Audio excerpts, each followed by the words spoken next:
Hello guys, একটা নতুন video নিয়ে তোমাদের সাথে শেয়ার করতে চলে আসলাম। তো আজকে যাব বাজারে। তো বাজারে আমরা তিনজনে মিলে যাব। তো কি কি করব সেটাই তোমাদের সাথে শেয়ার করব। তো প্রথমে আমরা চলে গেছিলাম এম বাজারে দেখলাম 50% অফার চলছে। তো বললাম সবাই মিলে চল এম বাজারে যাই, কী কী অফার দিচ্ছে দেখে আসি। তো সবাই মিলে এম বাজারে চলে গেছিলাম। তো এম বাজারে গিয়ে দেখছিলাম কোনটায় কী অফার চলছে না চলছে। তো ভালোই কালেকশন ছিল কিছু কিছু, বাট আমার গায়ে কিছুই আমি পাইনি। তো আমার এই বান্ধবী একটা জামা নিয়েছিল। তারপরে এম বাজার থেকে চলে আসলাম দেবালয়ে। রাধাকৃষ্ণের মন্দির এটা, তবে আমাদের করিমপুরে সবাই দেবালয় নামে জানে।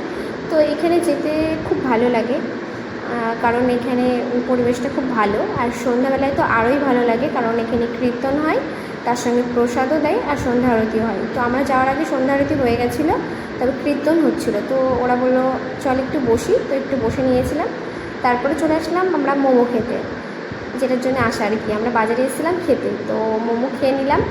মোমো খাওয়ার পরে দেখলাম অনেকটাই দেরি হয়ে গেছে, কারণ আমরা দেবালয়ে বসছিলাম। তো তারপরে আমরা আইসক্রিম না খেয়ে বাড়ির জন্য নিয়ে এসেছিলাম।